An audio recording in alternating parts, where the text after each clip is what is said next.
Greetings, nursing students. This is Stephen-Castro, and I'm going to go over the exemplar of cirrhosis.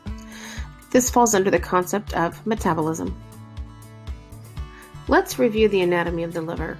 It's the largest gland in the body. It's considered a gland, and it's essential for metabolism, particularly proteins and carbohydrates. It sits up in the upper right quadrant, highly vascular, which means a lot of blood flows through the liver, particularly the portal vein and hepatic artery. Here are some primary functions of the liver. Pay close attention to these functions because when there is liver dysfunction, these processes are interrupted or affected, and this is where you're going to see your manifestations.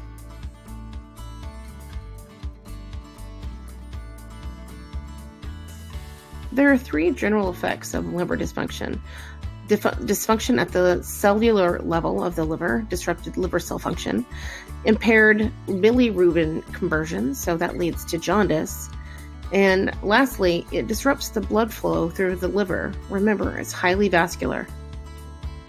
Some geriatric age-related changes include decreased size and function. The liver just doesn't repair itself as efficiently as it did when it was younger or in younger clients.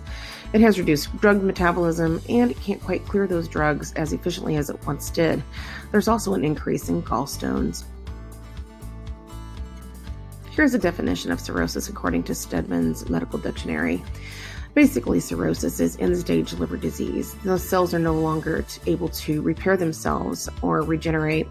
The liver gets very hard and fibrotic, and it's very difficult for blood to flow through the liver, and the functions eventually cease.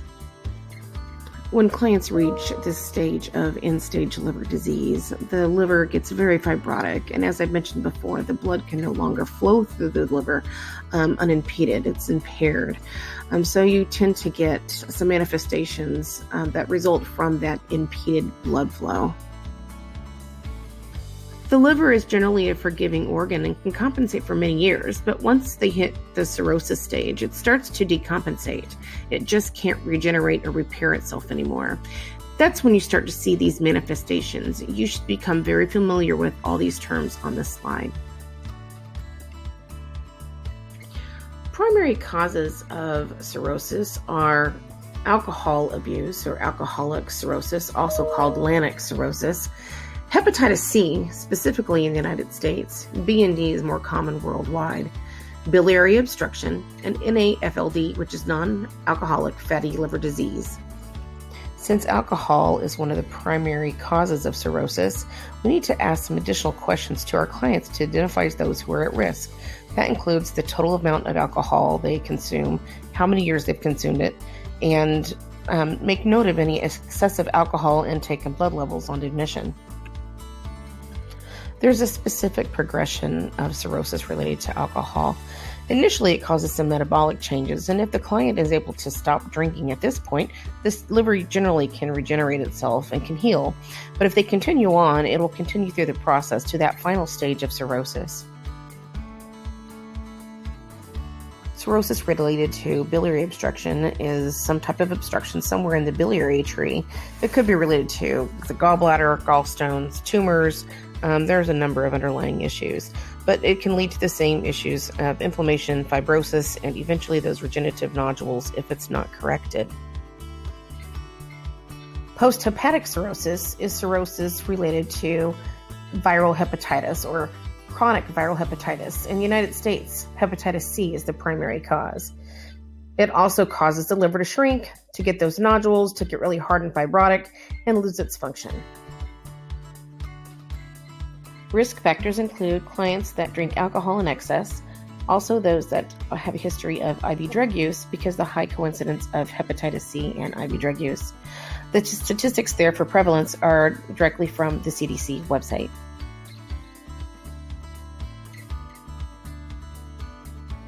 The clinical manifestations are related directly to some of the liver dysfunction.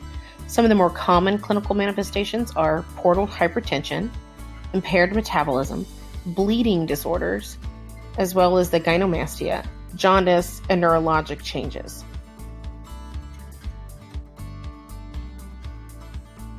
The veins in the esophagus will lead to esophageal varices, and the rectum will lead to hemorrhoids, and the abdomen is just an increased venous engorgement in the abdominal veins. The hydrostatic pressure will cause the fluid to leak out into the abdomen, which is the cause of the ascites. Portal hypertension also causes the spleen to enlarge because the blood shunts to the spleen, or additional blood will shunt to the spleen. This is going to affect the RBCs, the WBCs, and the platelets. They're kind of removed from the circulation and they get destroyed.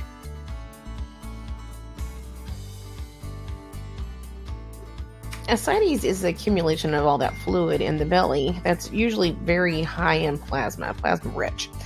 The primary cause, again, is going to be that portal hypertension, but there's also some secondary causes because of decrease in serum proteins because of the liver dysfunction.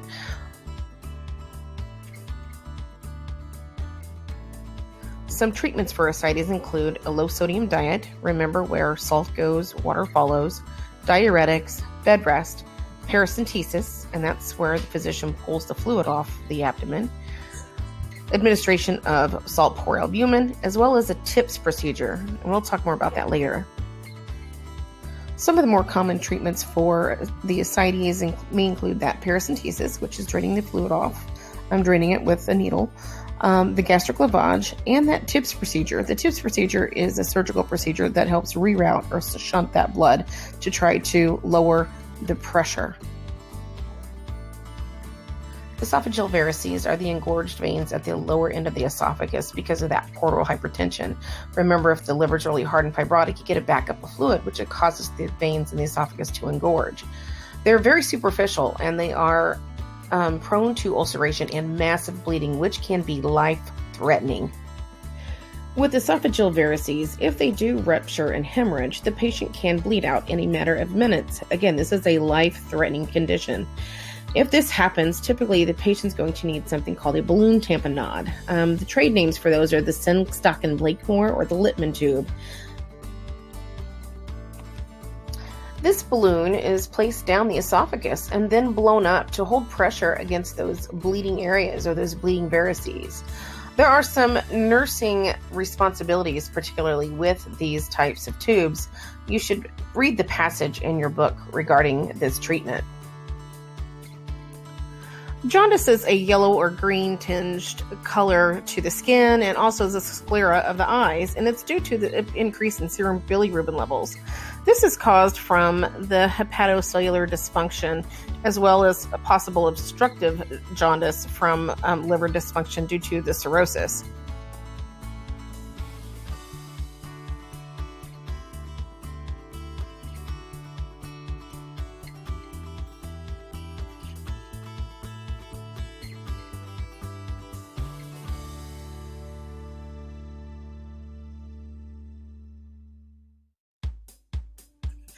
PSC, or hepatic encephalopathy, is a neurological condition that happens to patients with end-stage cirrhosis. It's attributed to elevated ammonia levels, and it can range in a variety of manifestations from just changes in level of consciousness to confusion, all the way up to coma. The ammonia is basically very toxic to the neurological system, specifically the brain, and can cause some cerebral edema, which is why you see the neurological manifestations.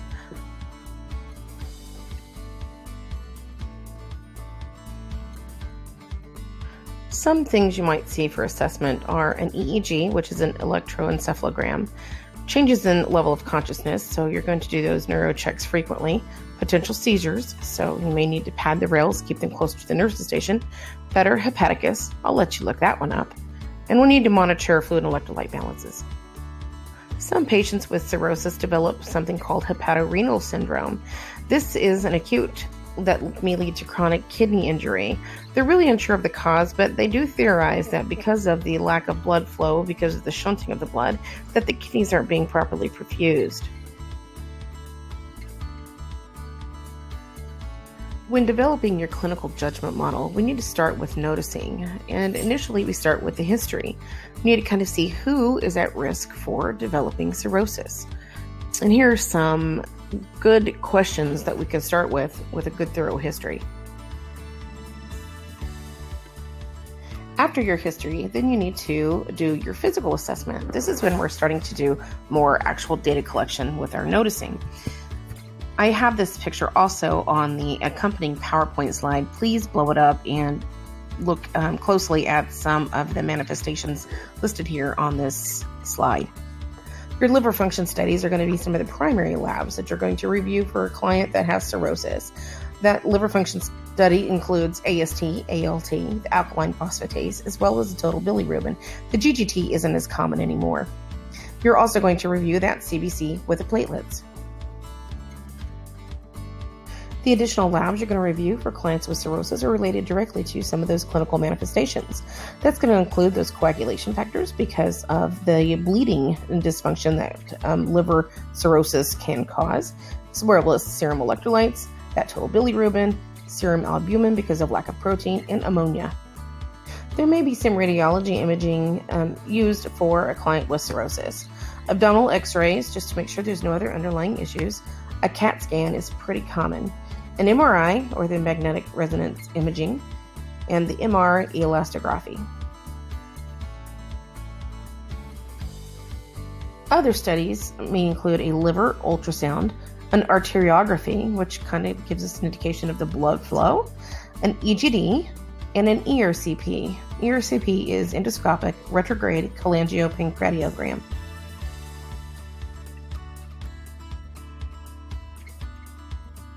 Once you've done your data collection, then you have to start implementing or responding to your client. We need to manage that fluid volume. They're always going to be at risk for fluid dehydration, but at the same time, they're at risk for fluid volume excess because of the third spacing due to the ascites. We need to watch and monitor for hemorrhage, as well as managing any type of hepatic encephalopathy. A lot of these clients are able to manage themselves at home unless they have some serious manifestations that develop, such as the ascites or hepatic encephalopathy. We need to provide them a lot of education and with the resources that they need to help manage their disease process.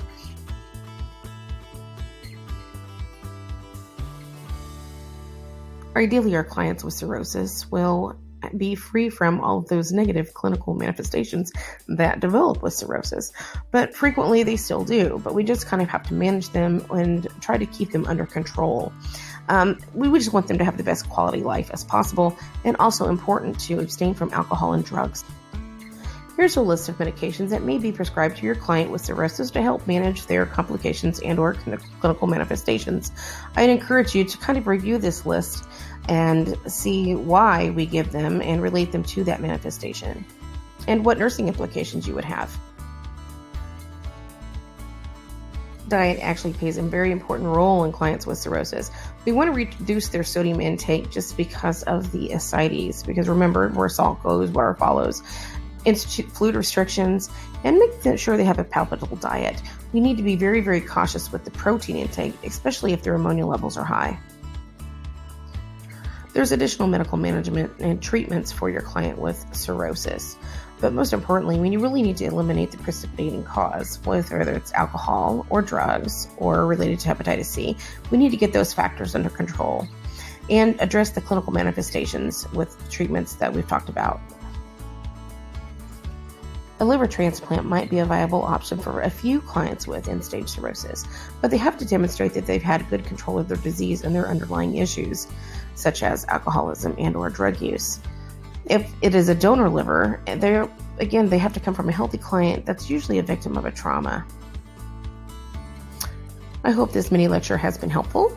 It does not supplement the reading that you need to do, and I also encourage you to fill out the Are You Ready for Cirrhosis little study guide that I have provided for you, loaded into Blackboard.